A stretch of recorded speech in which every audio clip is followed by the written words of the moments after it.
I think let's start the session right on time while others can still join in. We had more than 100 and more than close to 150 participants confirmed, and the session is also being streamed live on YouTube. We also have more eye catchers and watchers on the YouTube panel session also. So with this, I'll request my colleague Kapil to first come in and just announce the house announcements, and then we'll start the proceedings. Sure. Thank you so much, Udai. So good evening, everyone, and welcome to the webinar, Aatmanirbhar Bharat and Cross-Border Data Flows. So before we begin, I would like to take you all through the protocols of the event for the better flow of the event and to avoid any commotion or any confusion in the event. So first, all participants and panelists are requested to be on mute for the duration of the event. The host shall unmute the speakers as and when necessary. In case there is a technical obstacle from the host side, he will request the speaker to unmute themselves. Post the panel discussion, there will be a round of open discussions where questions will be taken from all the participants. Participants can post their questions through the chat option that is present on your screen. The question should be directed to the host. Depending on the availability of time, questions will be appropriately selected and put forward for discussion. Last, if any panelist or participant wants to intervene during the length of the webinar, they should do so by raising the hand. An option is still available on your Zoom screen for that. Or you can raise your concern in the chat box with the host. And with that, I would like to invite Mr. Udai Mehta for his opening remarks. Thank you. Thank you, Kapil. Good evening, everyone. I hope I'm audible. I'm happy to welcome all of you for the CUTS webinar, Aatmanirbhar Bharat and Cross-Border Data Flows. Today's webinar and the panel discussion will be focused on understanding the importance of digital services exports for the Indian economy. Given the Prime Minister's call for Aatmanirbhar Bharat, which primarily means self-reliant India, to enable the resurgence of the Indian economy, the topic of today's session is extremely important. We have a blooming IT and business process management industry, which is well recognized as one of the global leaders in the digital services exports. Even government's official reports have noted that the IT and business process management industry holds a value of significance for India to be able to achieve the target of USD $5 trillion GDP by 2025.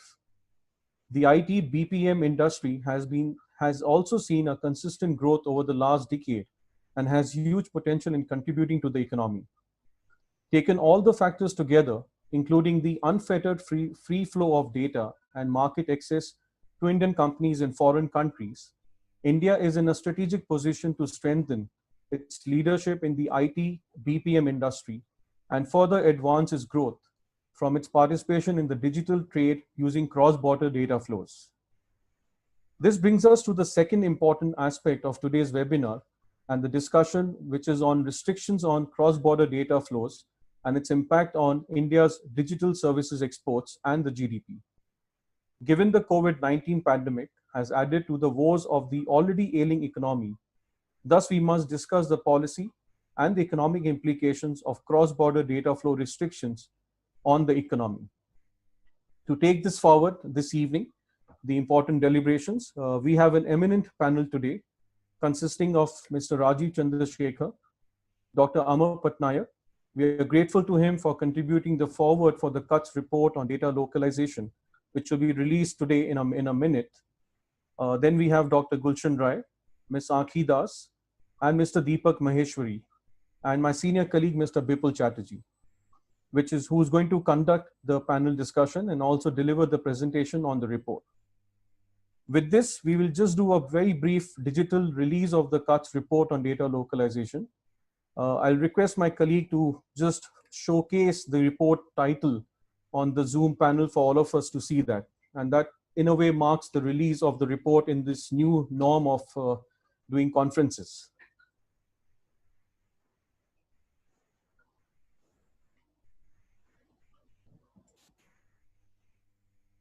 So that's the report which is being released today. We will also share the link of the report on the chat box in a minute for all the participants and the speakers. And we will also share the report later today in the evening. With this, I request my senior colleague, Mr. Chatterjee, to take forward the proceedings. Thank you very much and look forward to an extremely rich and an engaging discussion. Thank you, Udai. Good evening, ladies and gentlemen. It's great to meet you over this digital platform. And many of us, we have been meeting for years in different platforms, in different locations. Now, these COVID-induced digital meetings, I don't know whether it is going to become a new normal or not. What I do know is that given this huge disruption which has taken place, not just to our economy, but also to our life, it's going to take much time for us to get back to an equilibrium. I deliberately said an equilibrium because though the jury is still to be out, I think we are not going to go back to the old equilibrium. There is going to be a new equilibrium. What would be the path? We still do not know fully, but partially we do know. Now, before I come to this presentation, let me flag one particular point, which is that, as you will see in the presentation, the title of the presentation is same as the title of the study which we did recently. Let me also join my colleague Udai in thanking all of you, particularly Dr. Patnaik, for writing the foreword to our report. Now, if you see the title, it says Data Localization, India's Double-Edged Sword. Of course, during my presentation, I'm going to explain why we are calling it a double-edged sword with a question mark. Whereas the title of today's event is Aatmanirbhar Bharat and cross-border data flows. So one may perhaps get confused that are we talking about two different things? The answer, the simple answer is no. And towards the end of my presentation, and maybe after the panel discussion, I will explain why there is significant overlap, if not total overlap, between the two. Now, we did this study recently where we looked at the impact of data localization, quote unquote data localization, on our digital service export. That's the central question or central theme of our study. So may I now request my colleagues to please put the presentation. It's a very brief presentation. I think in terms of numbers, there are about 1, 2, 3, 4, 5 substantial slides. Can I have the presentation, please? Now, while talking about our digital service export, next slide. Let me begin with a little bit of a background. By DSE, we mean Digital Service Export, not Delhi School of Economics. We know that India is a leading exporter of digital services. In 2018 and 19, it was almost $118 billion. But that's not the story. The story is that it is more than 50% of our total service export. Then you can understand the importance of digital services in our service export. This is the latest data that we have. We are yet to get the data for 2019 and 20. But I am sure that it has gone up. We do not know what is going to happen in 2020-21. But I will not be surprised if there is further growth in it. our share, India's share in global service export is just about 3%, whereas in this case, our share is more than 10%. So that's the importance of this sector. That's the can you stop fiddling? That's the importance of this sector for the Indian economy and various other sectors which are related to digital services. The United States and Canada, they are the two major markets of our digital services. They account for more than 60% of our digital service export.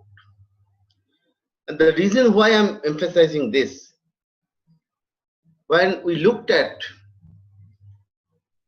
data localization, quote unquote, that regime, we have looked at in a manner, and I'm going to explain it very soon, which will help us understanding the kind of regime that we want to pursue. If there is, quote unquote, again, reciprocity, then what would be the impact on this sector in our economy?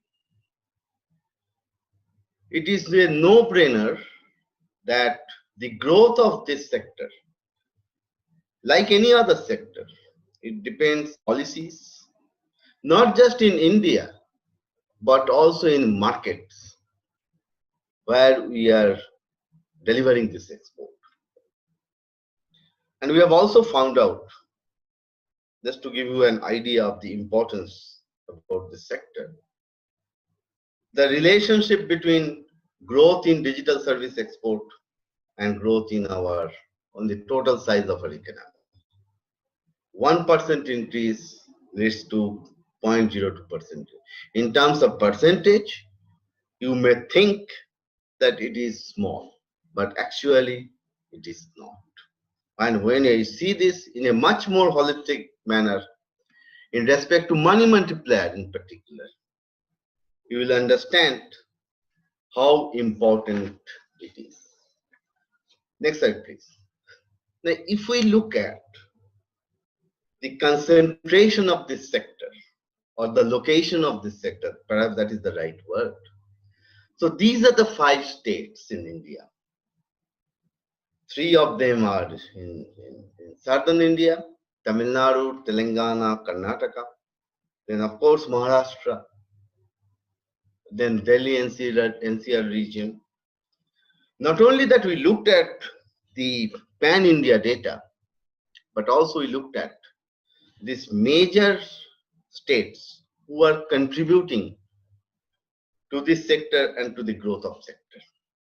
And again, it is a no-brainer that the growth in digital service export is not just positively related with the growth of the size of the state economy, but also that is in some cases very high, except in case of Delhi NCR, which I would say is a late starter.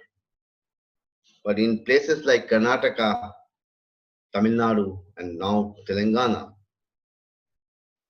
this is statistically very, very significant. And therefore, it also underlines, once again, the importance of this sector for not just the overall growth of the Indian economy, but for these states who are together, if I look at it slightly differently, also contributing more than 50% of our GDP. So that's the importance of this sector that we are talking about. Now, here comes the catch.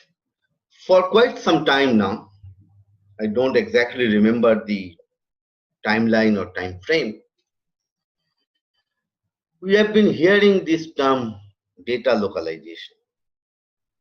Also, we have been hearing that data is the new oil, that great resource which drives our economy. Now, we do not really know in the beginning, what does that mean? What does data localization mean? There are a number of myths whereas realities are different, were different. Now, with this Sri Krishna Committee report, with this private, what you call Personal Data Protection Bill of 2019, we have a better understanding of data localization. Then we also looked at how it is being done, it's being treated in other parts of the world. Fortunately, there is a report which comes very useful. We also took a very close look at the European regime, and we found that when you looked at the features, the provisions, the clauses of our Personal Data Protection Bill, we found that there are a lot of similarities between the expected or proposed, not expected, proposed Indian regime on data localization and the European regime.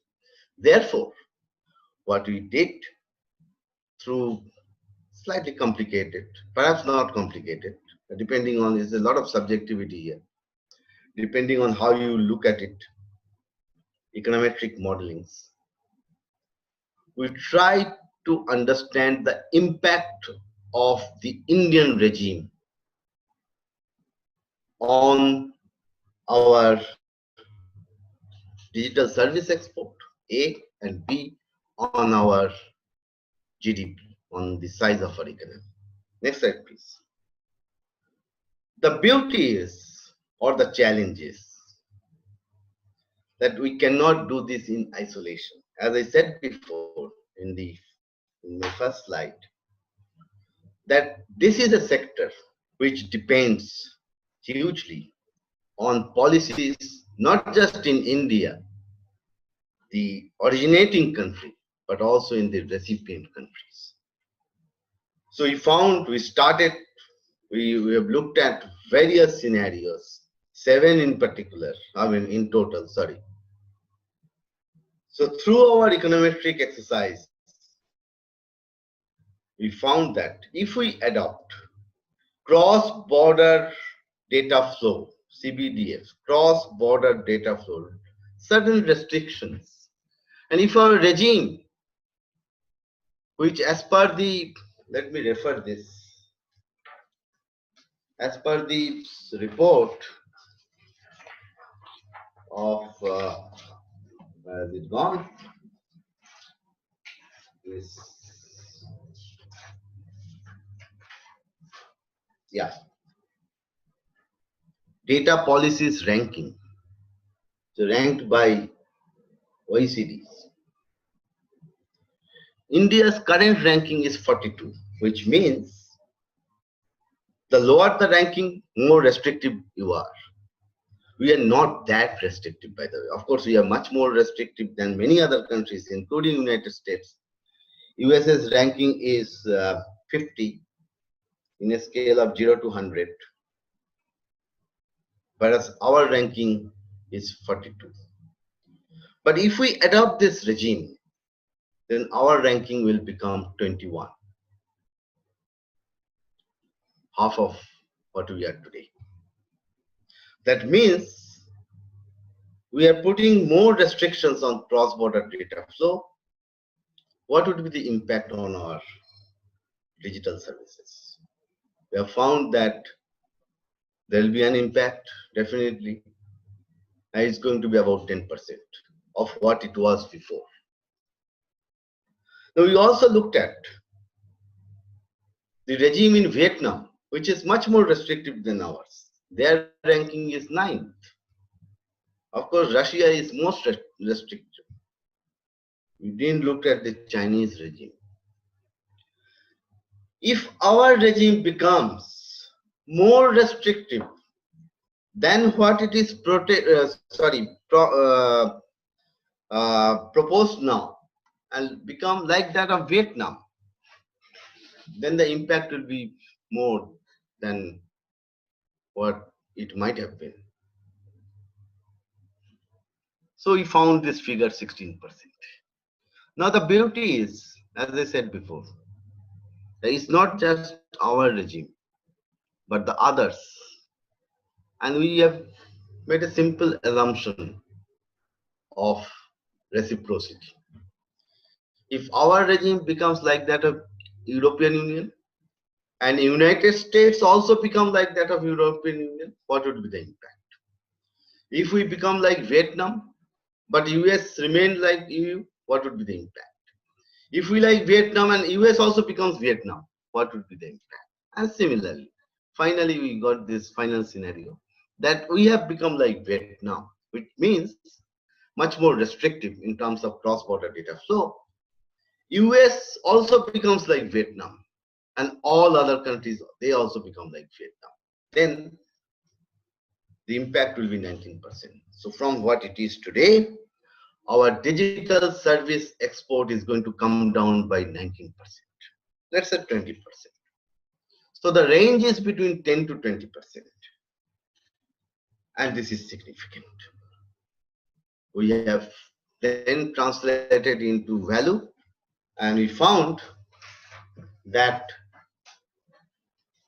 and then translated into the value term in respect to what would be our projected export value in 2025. Then 10% of that, 20% of that.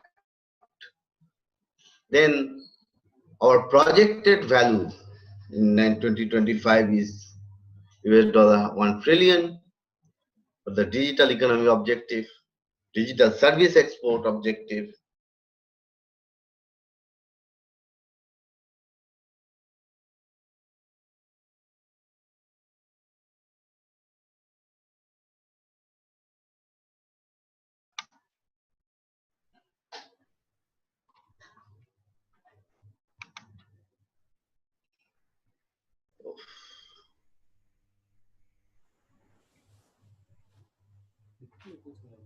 Then the impact would be somewhere between 19 billion to 36 billion.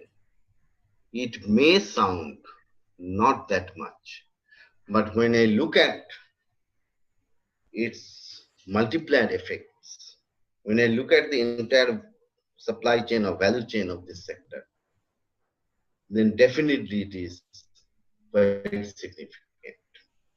Next slide, please. I'm sorry, I'm taking some more time. Then similarly, we looked at the GDP. Next slide, please. And we found again in a similar 7 scenarios, and we then benchmarked it in 2025. We expect that the size of the Indian economy is going to become $5 trillion. And if we adopt this kind of regimes, then that will translate to a loss of 9 billion to 17 billion. Again, as I said, this is just one figure, and we should take this figure with a pinch of salt, because that is not telling the entire story. Unless we look at the money multiplier effect, we won't be able to, and we can make certain assumptions. The scope of this work, the TOR was such that we couldn't look at the whole scenario. But certainly we made some recommendations towards the end, which are the issues that we need to discuss. Next slide, please. Now we also looked at certain other impact areas. For example, investment. And here the scenario is that we looked at a particular paper written by Wire and others, but the modeling is there. And based on that, it's complete data localization, by the way. So if we go for complete data localization, and we are going to see and this is one sector where we are getting a lot of investment. We are going to see some significant impact on investment by 2025 or in 2025. Similarly, welfare. In case of welfare, we are talking about the wages or income of stakeholders, of workers who are engaged in this sector. Again, we found that there is going to be a significant impact. So these are the costs that we are talking about. about.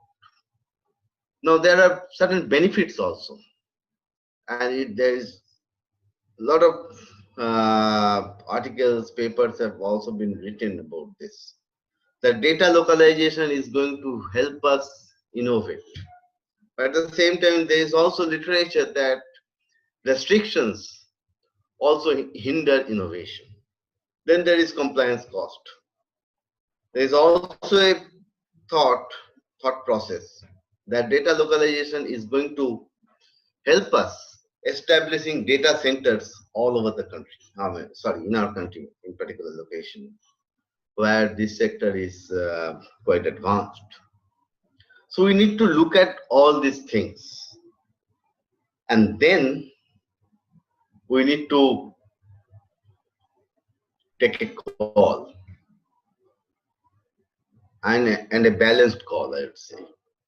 Definitely we need security, data security, particularly our personal data. So what type of personal data which we need complete security, if not complete, I mean good security. Then there are other types of data as well, which may not require that kind of data localization norms or policies. So my final point at this stage is that we have to look at it,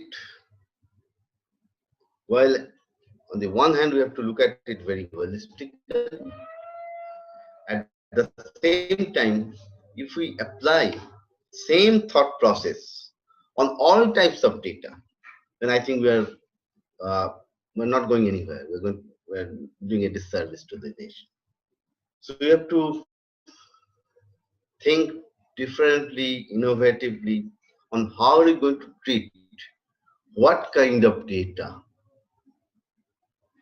from the point of view of security, as well as from encouraging innovation for the growth of this sector.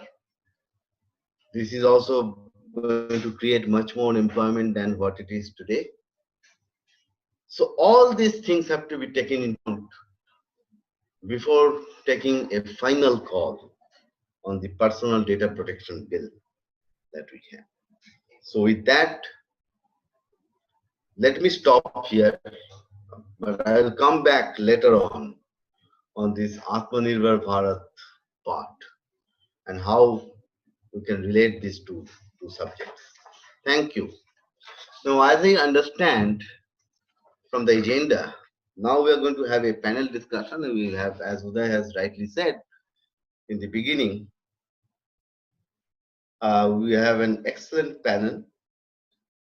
And Udai, would you like to make any introductory remarks before we start the panel discussion?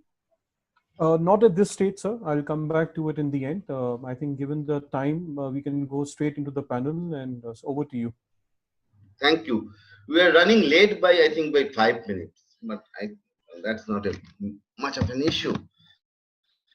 So let me go to the panel. As I said, we have an excellent panel. We are very thankful to them. Let me start with Mr. Rai. So I think even after, let's say, considerable period of time, still there is a lot of confusion about quote-unquote data security.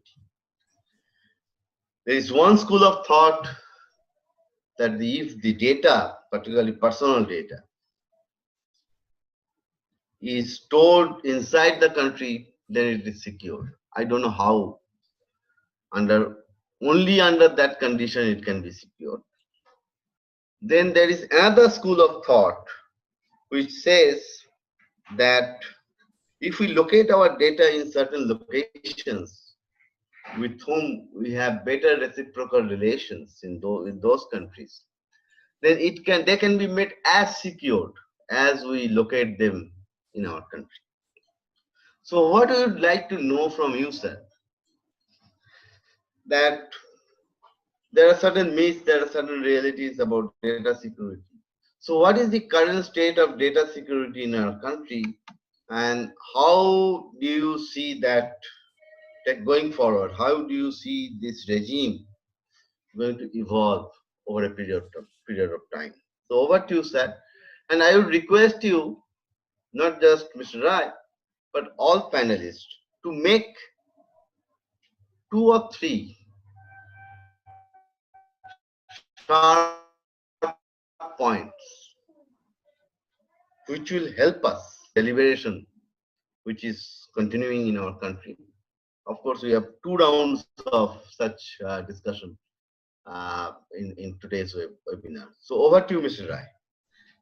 Thank you, Mr. Chatterjee. First of all, I must compliment you for a very good presentation, presenting the argument for the, not for the data localization, but you have presented the argument why data localization will harm the interests of the country. And you have also said something concept about the security aspects there. Let me be clear to you at this forum. Look, I am not representing or speaking for the government. I have no brief for the government. But then, having known the realities and facts of that side, it would get reflected in what I will say. The ITS business or the software business, I must clarify that the data is stored not in India. Data is stored abroad. The units here only access the data from their servers and send it back there. So the issue of security of data is from their side, not it was never said from our side. But then there are associated issues also over there. So the issue of security has been raised by and large to confusing the entire localization issue or cross-border issues are there. If I have to argue in favor or in against the localization, I will have a different reason. I will argue that way, but not on the issue of a GDP growth or business growth and that kind of thing. I will not argue that. The security posture of India is as good as any other country abroad there. Every country is facing attacks. We are also facing attacks there. We are also preventing attacks successfully, and many successive, very serious attacks have been prevented by us. India has seen more than 200% rise in the cyber attacks during the last couple of months, and that is true for across the world because of the work from home kind of a culture. And any of the country, the equipment which we are using at home, they are not secure as the equipment or the systems are secured in the corporate sector. So the reason for data localization, well, this is not my case. I'm only clarifying the issue that the reason for data localization, which has come up from certain quarters in the country, is on some other ground that the data, it takes a lot of time. The data is denied to make it available in many of the cases, investigation cases, crime cases, security cases. That's the issue. Everybody has said it. And I have the experience of more than a decade, Mr. Chatterjee, struggling the issues there. And some of the panelists are here, whom I have been dealing with them, interacting with them. But I would also admit that the position in the country today is much more different than what I have faced it in the last 10 years there. So I don't think issue of security is the ground. Security issue ground is from the other side, not from our side. Okay. The issue of trade kind of a thing, which Mr. Chatterjee you have said, is also I will have a difference of view. See, the two things are happening worldwide. One, that the entire technology is becoming a flat technology. Altogether different kind of a scenario is emerging in the technology, is a completely borderless there. At the same time, our minds are becoming exactly opposite direction. The same GDPR, which you said about it, GDPR said you can't do that. You have to agree to my condition and then you can store the data, or you can take the data out of the European condition. That's one way of doing it. So the case with every other country says that. So I think arguing the case on that ground, I will not like to do that. If I have to argue the case, I'll not touch security. And I can quote you n number of instances in this country. In this country, one of my friend Ankhi is over here on the panel there. The UPI, all the multinational companies, all the social media companies are in the UPI. One of the condition is that they need to be audited. But has audit happened? Has the audit been allowed? So I don't think we should get into those reasons.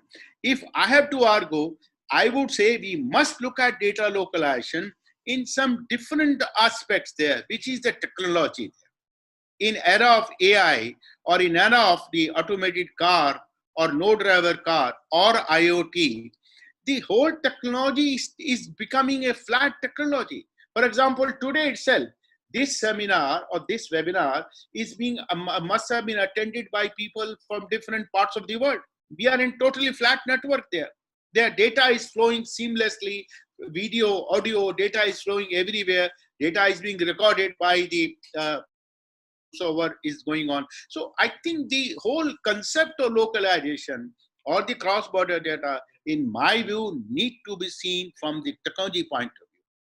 There was a case of RBI 6 April 2018 put forward a regulation that all the payment data will be stored in India. Have been able to enforce it?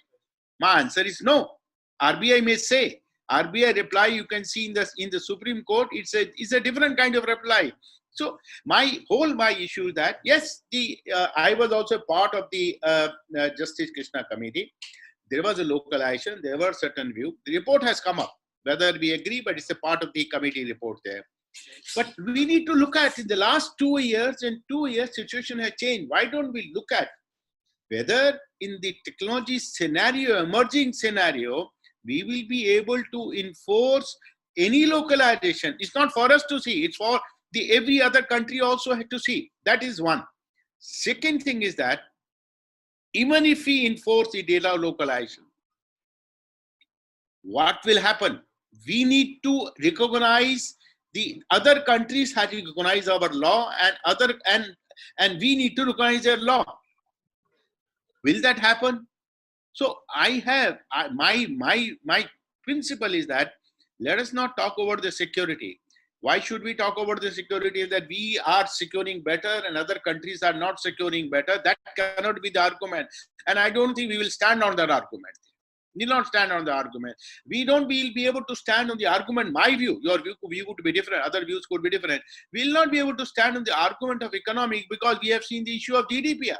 In spite of so much regulation, in spite of so much problem, they are doing business there. They are putting the condition. And so the case is CBPR, which is there, and ultimately US also, there is the Cloud Act. There is the Cloud Act there. Okay, we are not recognizing, we are not recognize anything, and either they recognize, not we are recognized. The business is going there with the US, with the Europe, something is going on under some different pretext, a different way there. So in my view, the only argument is that let us look at the technology. It has passed 2 years since the Justice Krishna Committee report came. It will take another 2 years for the legislation to be enforced. After 2 years, what will be the scenario of the technology? Whether we should be able to sustain the concept which we are putting in the act there, whether we will be able to enforce that concept, looking at the technology, whether we will be able to enforce that kind of a concept. That's what I think we all collectively need to see. And we should be frank enough to admit whatever is the reality and factual position is there, incorporate. And there I will enforce the business there. If we don't recognize the factual realities, if we don't realize the factual scenario which is emerging, then business will suffer. As of now, I will not accept the argument. My view, please, sorry, I'm not hesitating to say that I don't agree with you there. But if we don't recognize the reality, take into account the factuality, our system, our business will get impacted. Thank you, Mr. Rai. I'll not make any comment at this stage. I mean, we have heard you that we need to look at this subject from the lens of technologies, and that is changing so fast. Sorry. I'm saying look at the subject from the lens of technology. I'm saying look at the subject from the lens of enforceability and legality. Yeah, okay. But technologies are changing so fast. So today we may have this act, Personal Data Protection Act. I mean, right now it is a bill, it can become an act very soon. But, and as you said, the enforceability of the law, that is also going to take some time in order for it to become enforceable. By that time, technology can change, and it's happening, and it's going to happen. So how are you going to then balance this? One is the technological part of the matter, the other is the political part of the matter. So let me request Mr. Chandrasekhar, Honorable Member of Parliament, who is dealing with this subject very closely for the last several years, about his view on what Mr. Rai has said. That we need to look at it from technology and enforceability rather than data localization per se. But how are we going to create a better environment, a better political buy-in for this approach? So what is your thinking on this subject? Over to you, Mr. Chandrasekhar. Thank you. Thank you, Udai. Thank you, Ms. Chatterjee, for having me here in this very interesting conversation and this amongst such an eminent panel. Look, I have crossed swords with Dr. Rai for many years on many issues, ranging from net neutrality to this whole issue of data protection. And I will continue to disagree with the approach that people in the government take to policy making of this sector. So just to say that this is not new, I don't think Dr. Rai will be surprised at my position, and nor should anybody be. I personally believe, strongly believe, and I have made this point repeatedly, that these kind of approaches to policy making, whether it is data localization, whether it is some kind of intermediary guidelines amendments to address the security requirements, are all typical knee-jerk, narrow policy responses without understanding, or without, in a sense, with let's say, with no need to look at this from a holistic sectoral point of view. So I will say that, and then I want to make a few points. Look, I think, Mr. Chatterjee, what you said is absolutely right. India is, and India's IT sector and the technology sector is a very important part of our economy. It becomes more so after post-COVID, because we are living in a world where digitization opportunities are going to be growing. And India today is an economy that has to grow and has to look for areas of growth. And the services sector, the IT, technology, apps, the entire gamut is a huge opportunity that India must pursue with a focus and determination to excel, succeed, and increase its share. I see for ourselves a target of $500 billion in tech exports. And I don't mean just tech as in outsourcing or IT solutions, also in the mobile app space, which in itself today is a $600 billion worldwide market in which India has a very small presence.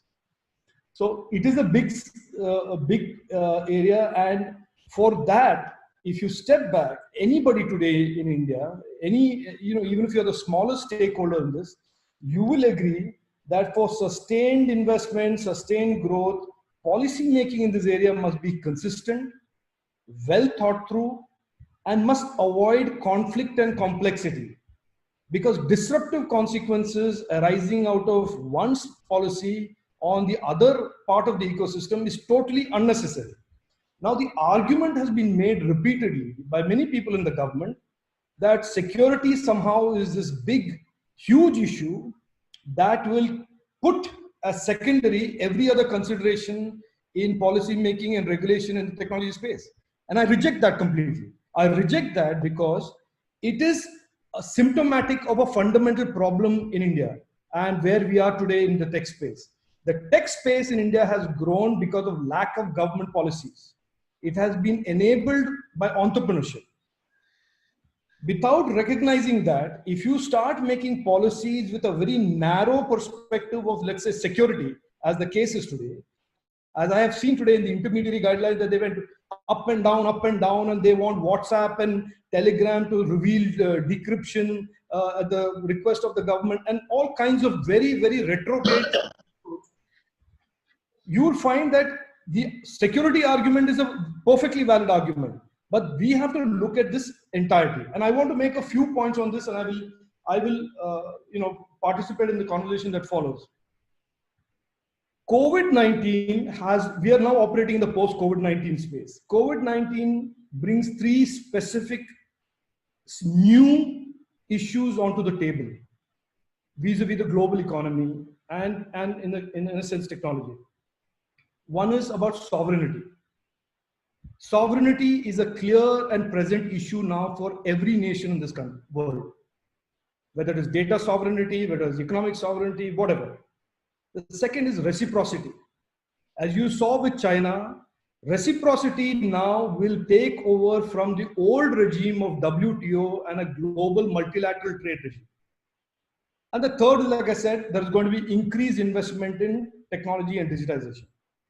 In this context, I want to make, in this backdrop, I want to make three fundamental points, which I think people in policy making tend to forget, and it is our business, even though I am a policy maker, it is my business as well to remind them. Privacy today in India is a fundamental right. Nobody, no secretary of the government, no minister of the government, no member of parliament, nobody can strip that fundamental aspect away. Privacy is a fundamental right granted by the Supreme Court to every Indian citizen, number one. And therefore that defines, you cannot have the Mehta decide what is personal data, somebody else decides what is non-personal data. That is for me to decide. A citizen will decide what he wants to decide is available in the public domain. Second, policy making and regulation today is piecemeal. And I will say this with the greatest respect to policymakers. We are retrofitting conventional approaches to security, conventional approaches to safety and protection in the cyberspace. It is like that famous answer in Parliament when somebody asked the minister, what are the data protection things for Aadhaar? And the answer was, we have 8-foot walls and we have CISF contingents around the database. So there is almost a sense that you are taking these conventional old school models to enabling and regulating security on the internet. I will argue data localization is one such idea. It is actually let us not call it data localization, call it forced data storage in India. And it has many, many downstream connotations of choice, price, technology, innovation. And now to bring this in the context of Aatmanirbhar Bharat, it smacks of protectionism and it smacks of autarky and it smacks of a particular agenda of a few companies who want to create data centers in India. So we have to be very clear.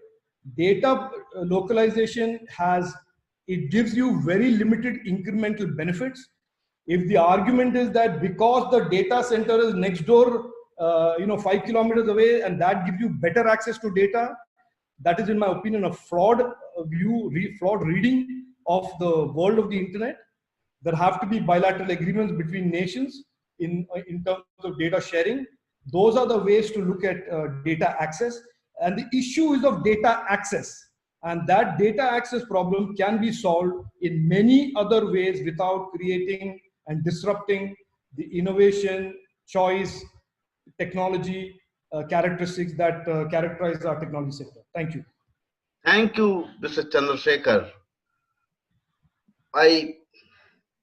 I get your point that we cannot look at data, quote unquote, and its security from the in a traditional sense of security. This is something like arguing that let us not build our roads, particularly in border areas, because then our enemies can come to us faster. And we have also heard that in the parliament. There are many such quotes which you can make. But at the same time, it's politically important. Somebody can tweet that, look, our data is not secured because we are not storing it in our country. And people do not know. Even normal common people, common citizens of our country, neither they know nor they are bothered. I can give you my own example. I am not that familiar with this internet space, particularly online shopping and all those things. And COVID-19 induced me to do that. So when I'm unable to access my basic needs, when I see that I can access them through online, I'm not that bothered about security. It's the other access to basic needs that becomes much more important. Therefore, let me come to Mr. Patnaik. That how can we have heard Mr. Rai, we have heard Mr. Chandrasekhar. How can he politically balance these two views and go to common citizens of our country to explain them that, look, by storing data in our own country is not that we become secured. And by not storing in our country, we become insecure. It's not that black and white. It's not that linear. So what kind of political messaging and how, more importantly, that you think we should do? Over to you, sir. Thank you, Mr. Bipul Chatterjee and Udai. Thank you to the other members in the panel. Of course, I have been engaged with Bipul on this topic before, and have written a couple of articles on this topic. My view, of course, what Rajeev said, and Dr. Rai, of course, I talked at length with him in a seminar sometime in February or January in Delhi. I have argued for, you see, you must first see the genesis has been talked about, that the RBI started this notification and the circular for storing the payment data. Now, I want to look at these two aspects a little separately. One is data, and I argue with, and I agree completely with what Rajeev said about the security of the data. Or just because you can have access, you can't retrofit. You can't just think that physical security is the only way data security can be ensured. In fact, that's too puerile and to think that that is the only way. I would probably think that it will be only very few in the policy making space who would be thinking that way. If they are, then I think it is unfortunate, and they should not actually be making the policy on data at all.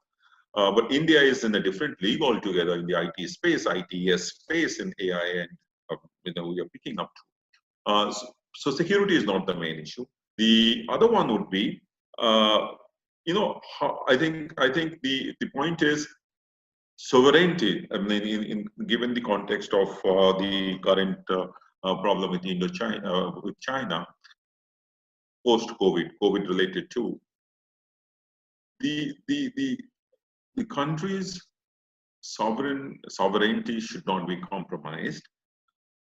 Now, I don't think that data localization, whether it is storage of data, insisting on storage of data inside the country or outside, we can have a blanket kind of a policy to say that this, and even here, I think the sensitive data in the data protection bill has been suggested to be back within 24 hours, and critical data just cannot be done anything. and which will be decided by the government. These kind of issues, therefore, I've been insisting that has to be within the domain, not of the government, but with a very, very strong data protection authority. Unfortunately, the data protection authority that we have we haven't really, it's in the discussion page with Rajeev would say, that what has been proposed by us is, I think that there I'll agree with Dr. Rai, that the functional capability or the ability to enforce and operationalize these provisions, I don't think that is there with what has been suggested. There is a problem with the structure.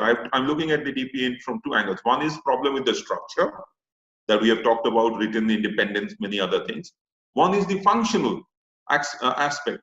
Do you realize that you will be dealing with data which is being handled, may not be even in the electronic space, in a gram panchayat, and you go and ask for this data, and that could probably be given away by somebody, because that data education has not been given to that fellow. And there is only one single authority who is going to do this. Decentralization is the issue. Technology capability to enforce is actually the biggest issue. So if you are insisting on data localization only to be able to do this even by a DPA and independent DPA, it may not actually happen. So first, technology is moving at a very fast pace. But if you are looking at, I'm not looking at, I think we should not be politicizing this. So I don't think politically handling is the word which Bipulji used is probably. I don't want to look at it politically. What I'm trying to look at it is, it should be good for the country. Now, so what I've argued is, I think instead of dumping it completely, the data localization is not possible, is not required, it is harmful to the economy. I would probably suggest, I am of the opinion that if number of data centers come up, if the cost of storage of data comes down, if the cost of processing of data comes down, if an environment is created, if an ecosystem is created for data storage and processing in India itself, because of this policy, I think we should encourage it. We should accept it. So the policymakers and the government should be looking at it from a point of view of not really forcing and mandating data localization, but should be looking at incentivizing it. So I always say that it is a push and pull strategy. What the RBI has done is pushing, ramming it down the throat that you have to do this. Whereas if finance minister says in the 2021 budget that, you please have data centers, we'll incentivize it, we'll do this. I think this, and what even the Aatmanirbhar thing, I will link it here to say that you do this. I think that would be good, and therefore the regulatory approach should be a sandbox kind of a thing. You look at it and give them the space. Then only this. So I would not like to trash completely data localization, because I was with the audit department with the CAG when we used to I audit the IT systems of railways. We have done the network of your GST network. Many things we have done, and I'll tell you very frankly, during many of the investigations, audit investigation is even a final stage. During even audit, we used to have problems of access to data. So I think some amount of if there is a policy, we should take advantage of it from a point of view of making an economic sense, make India the capital for data storage and processing. What you are doing in the United States, where the servers are there, most of the servers are there, or in Canada, could probably be done in India. Let us make this as an opportunity and look at it from that point of view. That's my take. Thank you, Patnaik, for this particular perspective, and I think that fits nicely into the next speaker, where I'm going to pose a question to him. That Mr. Maheshwari, that instead of looking at it, and this is, I think, the central message which we are getting so far, instead of looking at it from a narrow and traditional sense of security, if we look at it differently, more in terms of a positive agenda for the benefit, current and future benefit of the Indian economy. So do you think, Mr. Maheshwari, that what would be an alternate approach? Should we not look at it in respect to the whole digital ecosystem which is still developing in our country? Is it that we should look at it more in respect to a strategy for ensuring better cybersecurity as against the narrow focus of storing our data within our country? So over to you, Mr. Maheshwari, in about 6 to 8 minutes. We're running late, slightly late. Over to you, please. Thank you. Thank you, Bipul, and thanks Udai and everybody else. And it's good to be with Dr. Rai, Dr. Patnaik, Mr. Rajeev Chandrasekhar, and of course Dr. Gulshan Rai, as well as Ankhi here. So when we are looking at this aspect of data localization, I just want to go back to what the Honorable Prime Minister mentioned just today afternoon while addressing the Global Week. What he said that Aatmanirbhar Bharat merges domestic production and consumption with global supply chains. And I just want to emphasize on these three words, global supply chains. Aatmanirbhar Bharat is not about being self-contained or being close to the world. It is about being self-sustaining and self-generating. We will pursue policies that promote efficiency, equity, and resilience. Now this is unquote. So this is the second last para from his speech just this afternoon. So when we are looking at these global supply chains, these are not just about the physical goods. These also equally apply to the services realm. And increasingly, when we are looking at the data of the global trade, if we see, increasingly it is being digitized in two different ways. One is obviously the component of services is on the rise in terms of trade. And secondly, even in terms of the goods, the digital component within those goods is also increasing. And let me just give you an example. For example, you could be exporting jewelry, but if that jewelry has been the jewelry designers have been using CAD/CAM systems or something else, that becomes the digitization part, some component there. So that's another aspect. And if you look at from that perspective, these global supply chains effectively mean that you would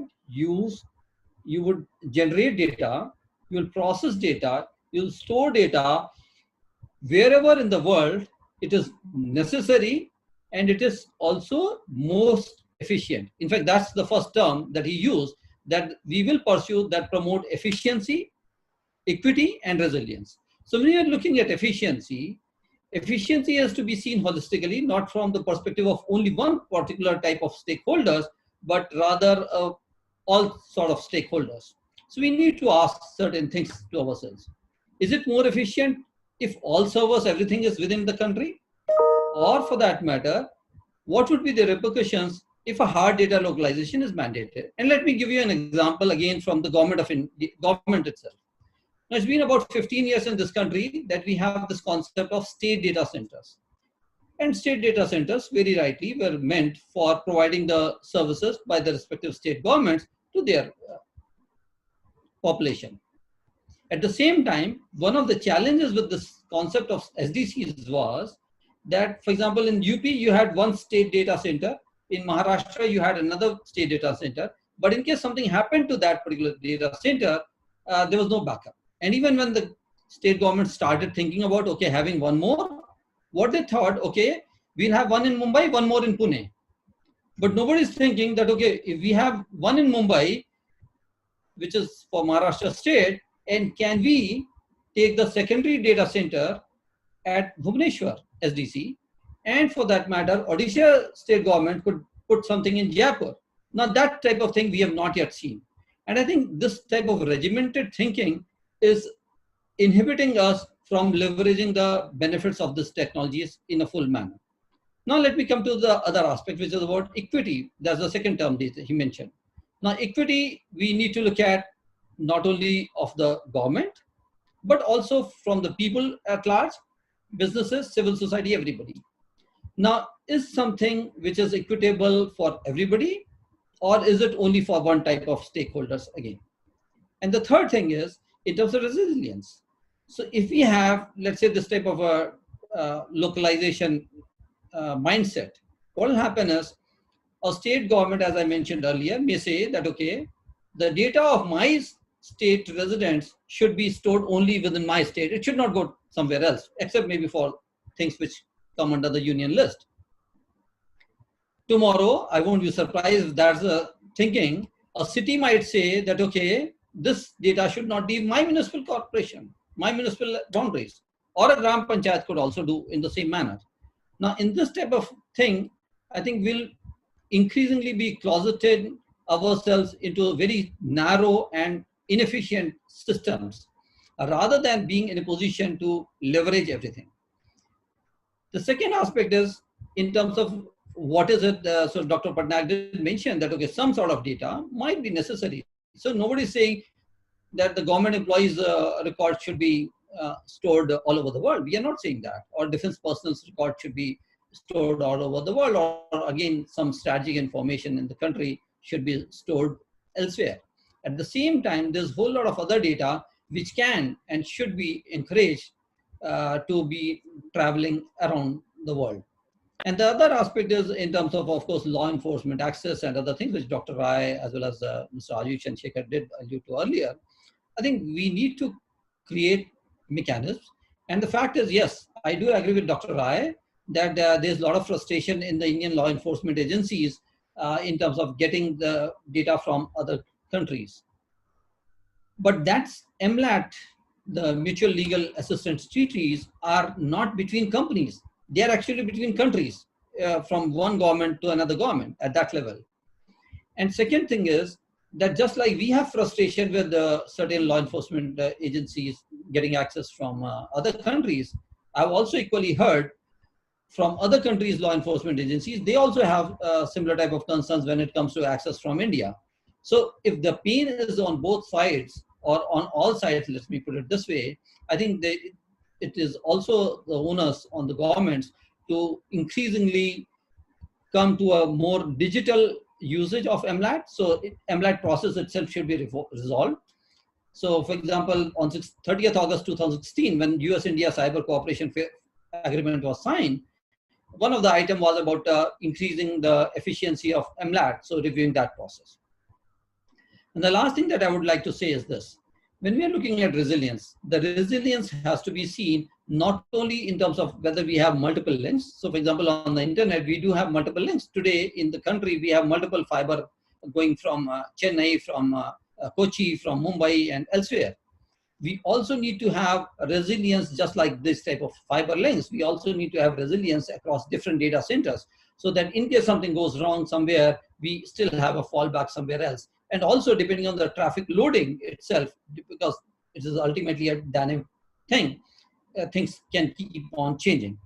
And the last thing is about whether the catch up between the regulation and the technology. The fact is, yes, technologies will always keep on coming up, and at times it is difficult for regulations to catch up. But sometimes I think it's also the other way. So if you look at the Indian Telegraph Act 1885, the definition of telegraph is so good there that even if perhaps a good lawyer could even argue that even telepathy comes within the realm of telegraph, I hope that nobody does it. But because it uses Hertzian waves, I won't be surprised if somebody could argue even that way. Now, the important thing is this definition has not been touched for past, at least for past half century, the definition of telegraph within the Telegraph Act. Of course, many other amendments have happened there. But when, especially in the 90s, when we had to introduce many new services, and I was involved in some of those, especially the internet policy, when we introduced those things, whether it was VSAT, whether it was mobile, paging, radio trunking, email service, etc., within the scope of the telecom services, we never had to revisit the definition of telegraph in the Indian Telegraph Act 1885. So I think if we have the basic principles laid out in the law and which allow enough flexibility to the executive and to the regulators to deal with the issues as they emerge, I think that would be a good way. Thank you. Thank you, Deepak ji. Let me now come to our final speaker from a private sector, a big private sector. Let me pose a couple of related questions to her. there is Ankhi, there is one school of thought, and we have heard about it even today in this deliberation, which says that data localization is a necessary condition.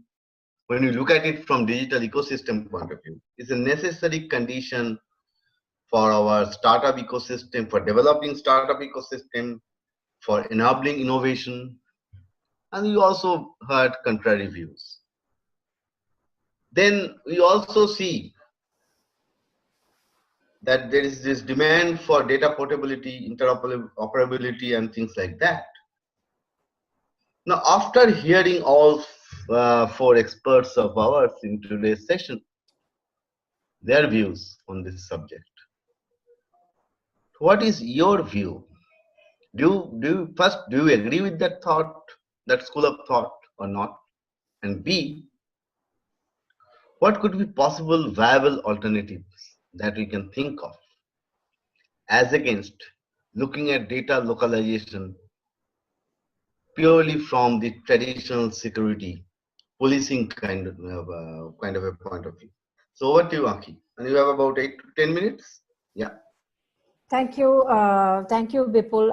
I fundamentally believe that this assertion that data localization is an enabler for domestic startup industry is an infructuous statement.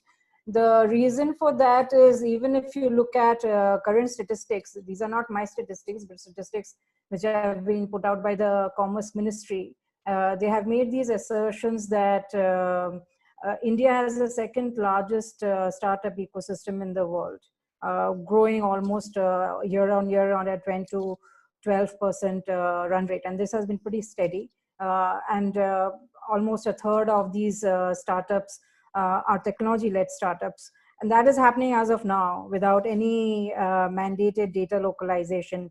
So to say that data localization creates conditions for innovation, which is particularly beneficent to domestic startup industry, is an assertion I absolutely reject.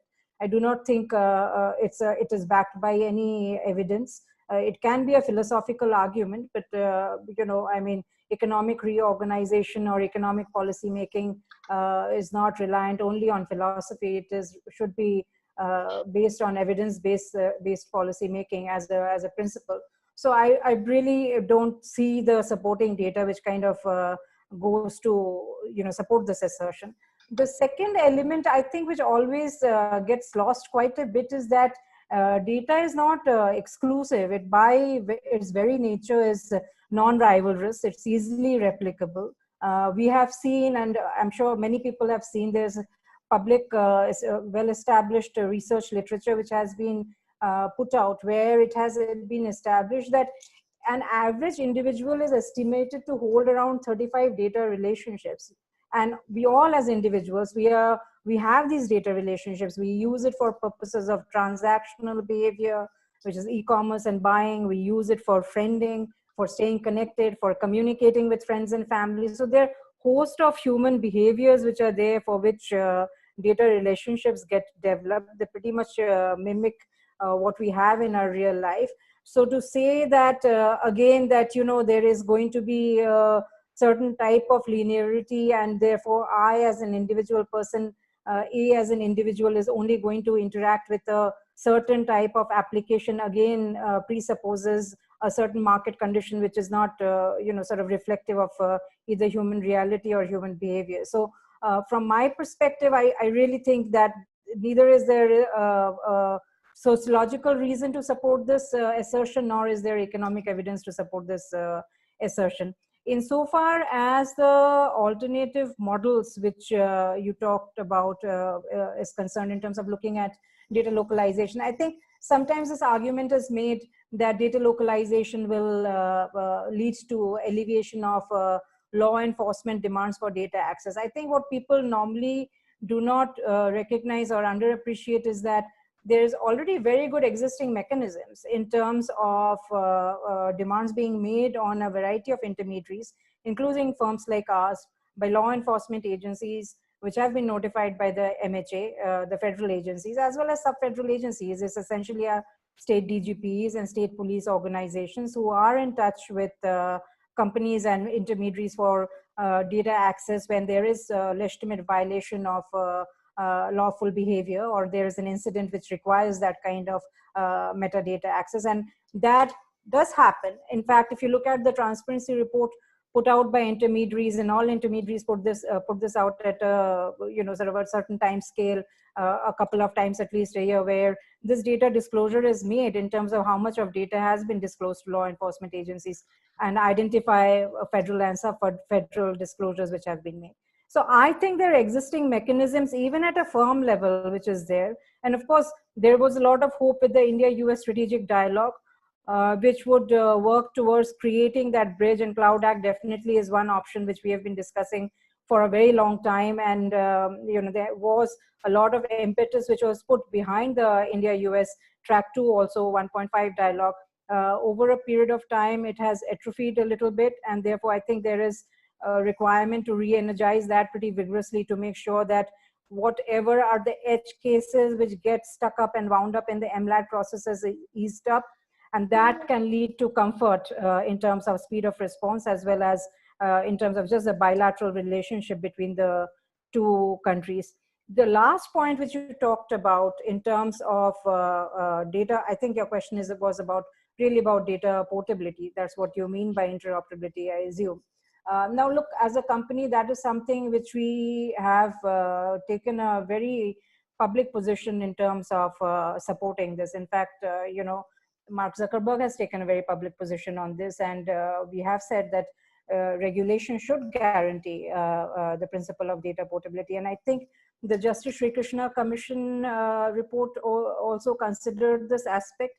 I do know that people here, like our Member of Parliament, Rajeev Chandrasekhar, who is the member of the JPC, also are actively looking at the data portability question. And that is something which, increasingly firms are embracing as a notion that individuals should have the ability to download their own. For instance, we have our DYI tool, download your own information tool. You can download your data, and also which they have provided to us by way of using our services.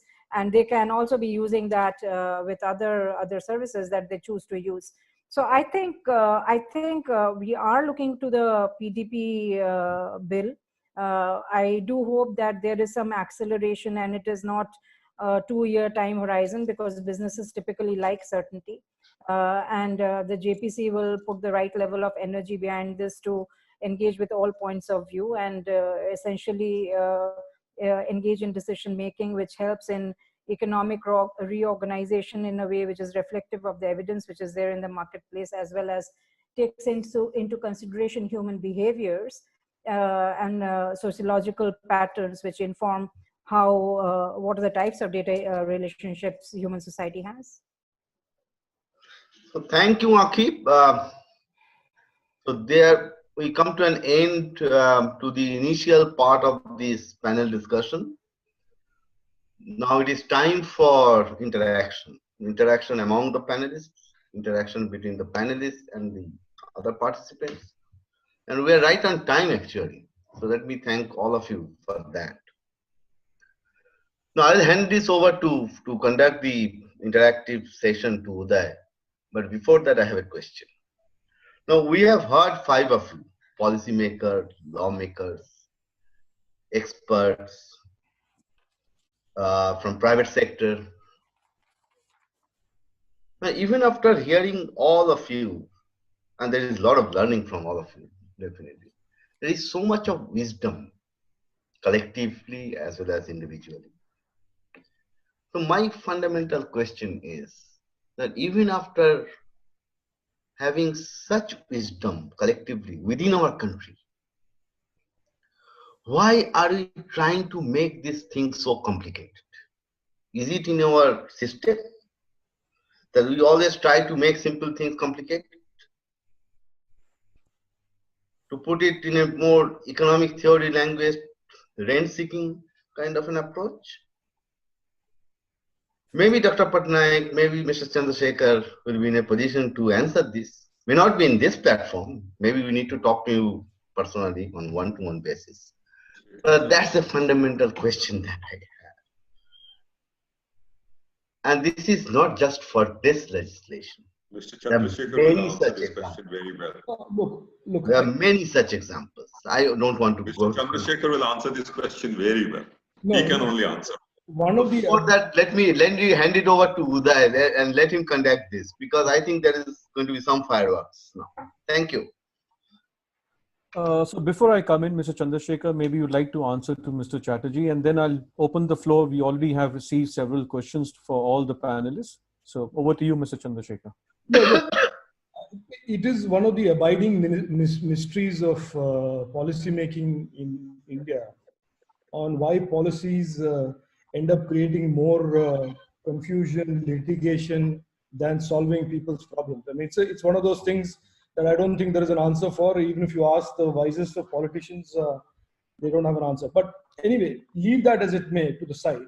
On the technology space, my answer is very simple. Every one of the legislations that today impact or regulate this sector are old by not just decades, as Mr. Maheshwari pointed out, the Telegraph Act. The Telegraph Act is whatever, 1800 something. The telecom policy, the last telecom policy was NTP 99, where the internet was not even anywhere on the radar. The IT Act was last done in 2008. It has never been comprehensively reviewed after that. The IT guidelines, the intermediary guidelines keep getting reviewed and changed from a very strategic, narrow focus perspective. I personally believe, and I've said this repeatedly in Parliament and to my bosses in government, that it is time now for us, if India wants to be and has to be and will be a technology superpower, we have to ab initio go back to basics and redraw the legislative and regulatory framework from scratch. And so therefore, we have to address this with a view of enabling the growth of this industry, enabling this, and at the same time, addressing Dr. Gulshan Rai's issues and everybody else's issues on the issue of how to secure the nation, how to ensure that in the event of a public security event, there is access to data, there is access to investigative agencies, but we must go back, in my opinion, ab initio. And a lot of the problems today, Mr. Chatterjee, that you are referring to, come from silo approaches to policy making. You fix one problem without understanding what other part of the ecosystem is getting broken. So I'll leave it at that. Thank you, Mr. Chandrasekhar. And I think there is a reason behind it. And I will tell you very briefly what is the reason. If I look at our policy making scenario, the bureaucracy I'm talking about, many of my friends, our batchmates, they are now joint secretary. But when we studied masters, we were in the transition phase. Now, what we studied in our schools and colleges, it was always quote unquote control. The job is to control. The job is not to facilitate. But I think Dr. Patnaik is also, he knows the system inside out. I think as we move forward over the next 5 to 7 years, we are going to see people in the bureaucracy who have seen in their school days or college days that how our economy opened up. The benefits we started getting as a result of opening up. Not from control regime to a facilitation regime. And that is going to take some more time. So how are you going to do the interactive session? So may I request Udai? Sure. Thank you, Bipul sir. So as I mentioned, we have got several questions from the floor. Given the paucity of time, I'll take one question for each of the panelists in the order. So Dr. Rai, the first question is for you. Based on what you have said, does that mean that the Indian government cannot impose data localization today? And if so, then can it ban the 59 apps that it has based on Section 69A of the Information Technology Bill? The question has been asked by Freni Patel. Over to you, Dr. Rai. Thank you very much. But before I answer this question, let me say a few words to Mr. Rajeev Chandrasekhar. I think Mr. Rajeev Chandrasekhar, I'm not in the government and we are more friends. We are not in opponent position today there. So we are more friends. My position is somewhat like you. I'm not a member of parliament. I had the loyalty of serving more than 38 years to the government. So I have a loyalty to the government. But to the logical and legitimate point. So I have the liberty to take the industry view because I am also seeing that aspect there. Now, often criticism is made to IT Act, which I have the drafter 2000 and 2008. Let me also say that your blocking of 59 apps, 49 for 59 apps wouldn't have been possible without that provision of IT Act, for which I got so many abuses for years together. That also I must say that. But now coming back to the question which has been asked to me, is that, well, Mr. Chandrasekhar, I am not mean anything. I'm only saying that we are friends today. We are friends today. No, I'm perfectly fine. I enjoy conversations and we are all agree to disagree in some issues and we'll agree to agree on many issues. Exactly. But coming back to the question, you see, I did not say, and I think in whatever I said, Dr. Patnaik went further there. I said, look at the issue of enforceability and it will impact your business tomorrow or day after tomorrow because technology is changing. So I'm not, I can quote so many cases which are happening today, but it's not a forum to quote technologically so many cases there. We need to take a balanced view. What we can do, what we don't have to do. And I think Dr. Patnaik and Mr. Rajeev Chandrasekhar, everybody said very categorically, there is certain data which you need to store in India. And I must also say that any data which is flowing on a public network, there cannot be a data localization. For data localization, two conditions need to be met there. The data has to be on the internal network, which are not going out. Absolutely. Have to be generated here. There should not be any authentication to any app there. Today, all your applications are being accessed through app business. App there, everyone is doing the app and you're accessing services. I don't want to come to the deep technological things, which I'm looking for opportunity, Dr. Patnaik and Rajeev Chandrasekhar, to give me to say before the Parliament Standing Committee. And say, that's why my point is like technical. How we are moving. Business may move up and down there. I mean, data localization has happened. I said, why RBI has failed to do that, implement the 6th April 2018 notification. I said, I'm accountable for whatever I said it. So why not we look at what is feasible, what is not feasible in terms of what is technological processes, and why should we unnecessarily load our regulators there? There are so many other principles to do that. And I certainly have a lot of disagreement what my friend Deepak Maheshwari said it there. It's not easy to conduct the MLAT. Europe is not willing to do agreement with you because you don't have a Data Protection Act. US is not willing to discuss with the Cloud Act, but you don't have a Data Protection Act. So we need to have a framework to do that.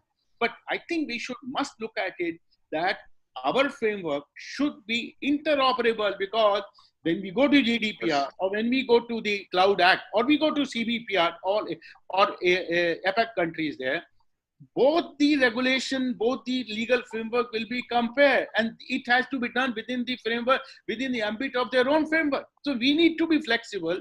We need to keep that we need to recognize them and they need to recognize us. So we should have an interoperability. We must look at interoperability of the things, and we must have inconsistency should not be there.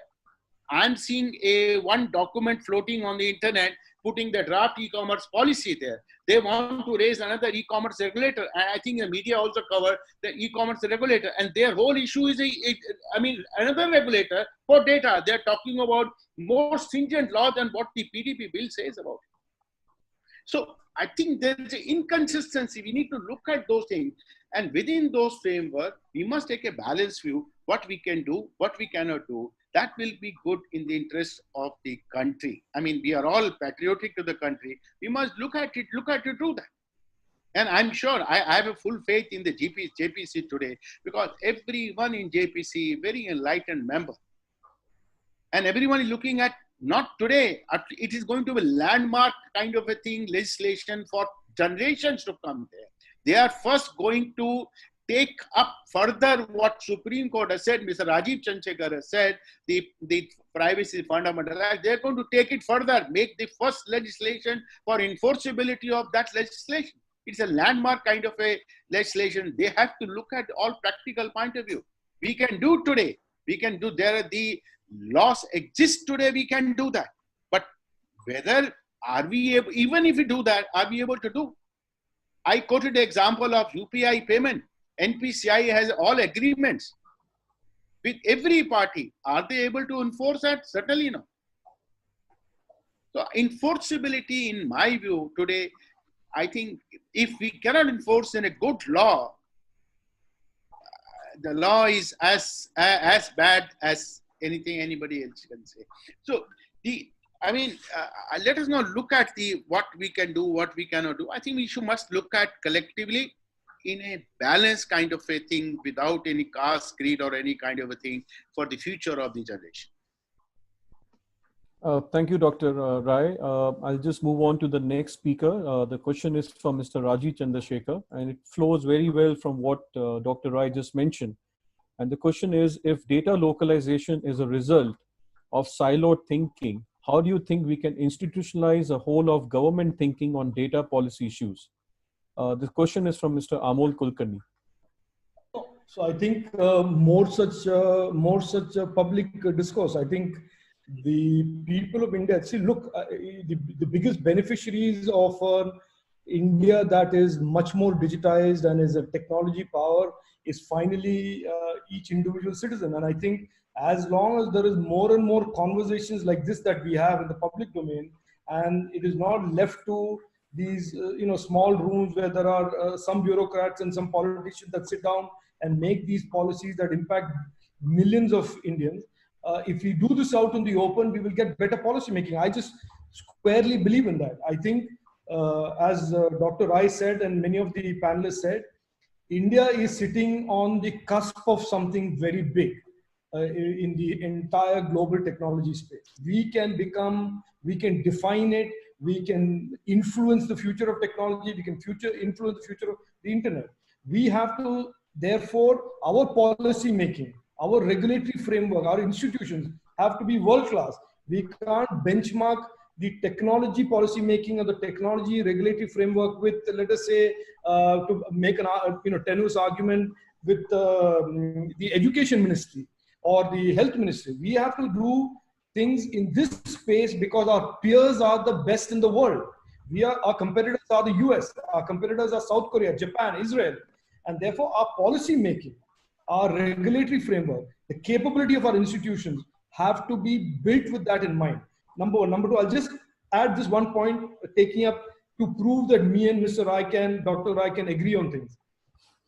I completely agree with him that this piecemeal creation of regulators is just nonsense. Absolutely, absolutely. We must create one or two institutions which have the capacity, capability, whether it is TRAI, whether it is Competition Commission, and have a framework where regulatory institutions can work together in a cooperative manner, rather than at the drop of a hat go and create one more parking lot for retired bureaucrats. So that we don't want to do. I would rather have bureaucrats come to parliament like my friend Amar Patnaik. It's better to have them in parliament. We can pin them down there. So I genuinely believe that fewer institutions, but better institutions and world-class institutions, and definitely world-class policy making. And that is why I said before, let us go back, take all of these policies that have been built over several decades and years and redo them, harmonize them to our vision of the future. Thank you, Mr. Chandrasekhar. I know we are running late, but I'll quickly move on to the next speaker. And that is a question for Mr. Amar Patnaik. Finance Minister Nirmala Sitharaman has said that the government will bring out a policy for building data center parks throughout the country. How do you think, if the government feels so strongly about data localization, how can it incentivize more such local storage of data? Well, you'll be surprised to know that currently, even if somebody wants to set up a data center in the private sector, I think they have to have clearances from about 50. There are about 60 licenses. I think 60 clearances they require from about 15 departments. Now, I think that's the first thing that they can do is to de-notify or whatever, de-license this kind of stuff and make it simpler to get a permission to set up a data center. Now, when you set up a data center, I think the Prime Minister did say about this. See, in Orissa, for example, I've seen being in the bureaucracy, ArcelorMittal left the country because of land issues. POSCO left because of land issues. Land is a big issue. So the Prime Minister's suggestion for having a plug and play kind of a system is really fitting well into this kind of thing, if we can really establish this infrastructure. Second is we have a lot to do relating to the quality of supply of electricity. We might say a lot of things. We have been reforming for such a long period of time. We have, that's what I say in public policy, both while practicing it and as a student, we find that in India, public policy is supplied at the drop of a hat without knowing how it will be implemented, whether it is being monitored and whether it is being reviewed.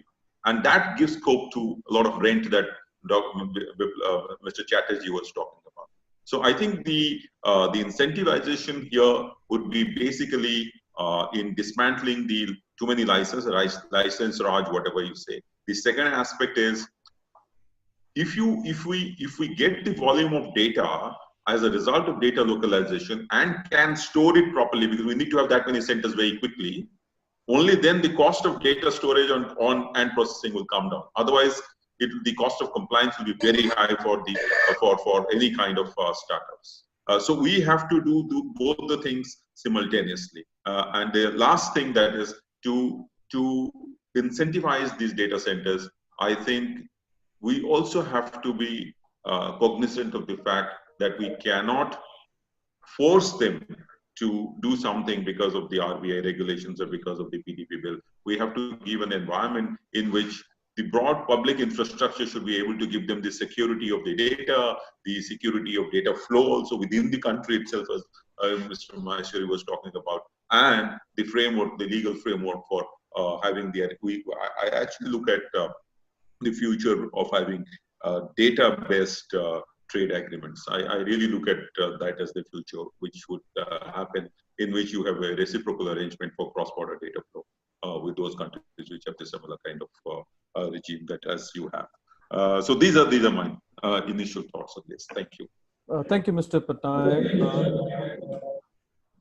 Moving on to Mr. Deepak Maheshwari, the question is, in the light of the current debate, what can be the principles of data sharing which can be followed by global cooperation models of data flows? The question was asked by Shubhangi. Over to you, Deepak. Thanks, Udai. So first of all, let me just clarify what Dr. Rai mentioned. He is very right that just because we do not have the personal data protection bill, that's coming in the way of some of these type of global arrangements. But now that we are looking at the PDP, I think the committee should also look at this aspect, that this will have a bearing on those type of future negotiations, or for that matter, the ongoing negotiations and arrangements that we may have or we may like to have in future. Second thing is, Mr. Rajeev Chandrasekhar did mention about the siloed approach, and I fully agree. And in fact, just 2 weeks back, I wrote about it, that we do need to revive and we need to dust off and maybe update and seriously think about the Convergence Communications Bill 2001, which of course had lapsed way back in 2004. Now on this whole issue of data sharing arrangement, as Ankhi was already mentioning in terms of what the mechanisms are. So one is obviously people, so many times the law enforcement agencies themselves need to utilize better what the available avenues exist. So for example, at times people do send, even today, and that's a fact, despite the fact that we have an email policy, etc., at times, and this happens with both global companies, but also with Indian companies, that you get a law enforcement request, which comes from a webmail ID. Okay. Now it becomes very difficult for people to determine whether this request itself is genuine, whether this is authorized, etc., etc. That's one area. Second area is very simple, is in terms of standardizing the templates for what type of information you're asking. Oftentimes the request is, please provide us all information related to X. Now, which becomes very vague. At the same time, if the request is that, okay, please provide us the IP address, or let's say the CDR or anything like that related to this particular ID on this date and time, that becomes more specific and people are in a position to respond much faster on those type of things. So I would say that having a bit more capacity building exercises, which also includes people from the ministries that have these mechanisms, also from the Ministry of Home Affairs as well as the state police and the companies. And I think if we can develop those type of models, and some of this work, by the way, had been done by under the aegis of Council of Europe way back in 2007, 2008. And these are voluntary guidelines for cooperation between law enforcement and service providers. I think that's something which we can tweak and adopt within the country also. Thank you.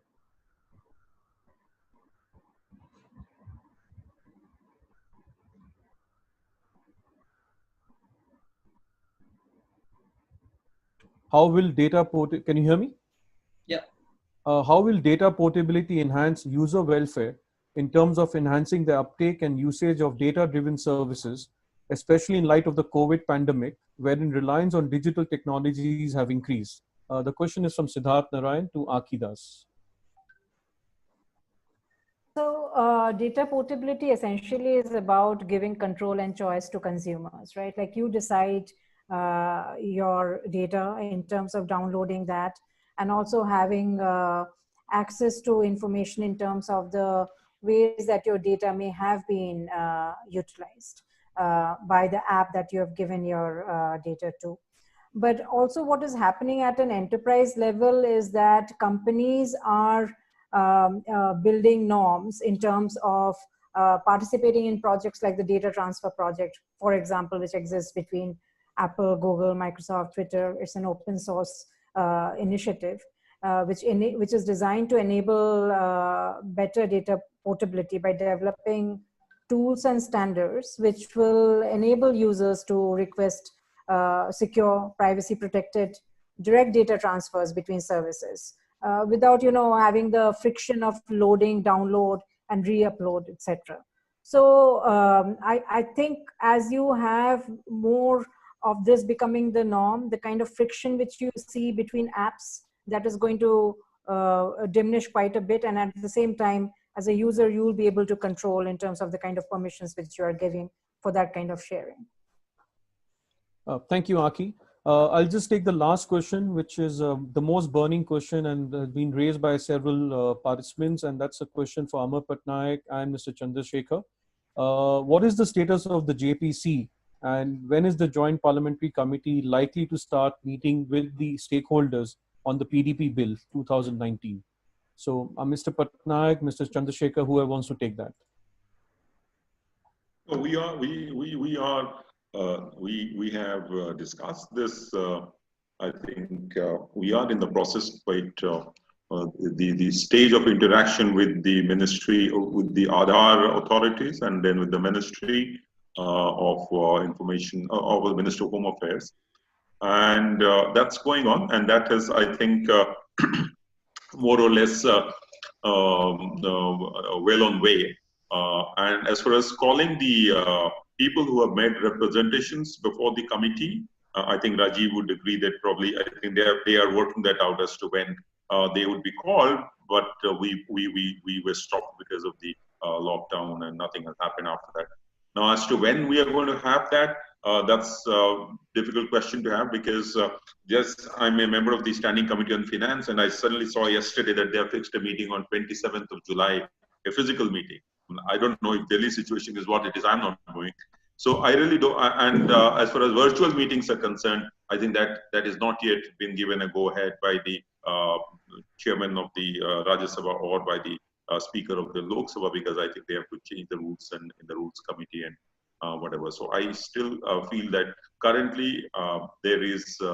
It's very amorphous. I really don't know when it's going to be called, unless Rajeev has some better or more kind of definite definite answer. No, I think I will just add and say that I think we had made considerable amount of progress in the early days of the JPC, and there was a certain momentum that had built Yes. on Yes. wide consensus on the need to look at this bill in detail. You can't share details. Yeah, I can't tell you details, but of course, but the COVID has come as a bit of a setback. How this restarts, I think, will be left now to the chairman of the committee, chairperson of the committee, and the speaker of the Lok Sabha, and the chairperson of the Rajya Sabha, on what form it will take, because it's clearly not possible for other people who want to depose in front of the committee to come all the way to Delhi. I mean, that's like putting them at risk. Just by way of an aside and closer on a sense of humor, Amar has a luxury of staying in Orissa. I have come here to Delhi because I have a PAC meeting tomorrow, and then I have a good. Yeah, you're very conscientious, I must say. Conscientious MP, member of Parliament. Okay, great. Thank you. All right. Thank you very much. I think Ankhi wants to say something. Yes, Ankhi. You need to unmute yourself. Yeah. I wanted to ask a follow-up question, if I may. Isn't there any thinking in terms of using virtual mechanisms to seek oral evidence from people by their JPC? I mean, is that a possibility? Because we don't know. I mean, 2020 pretty much maybe like this.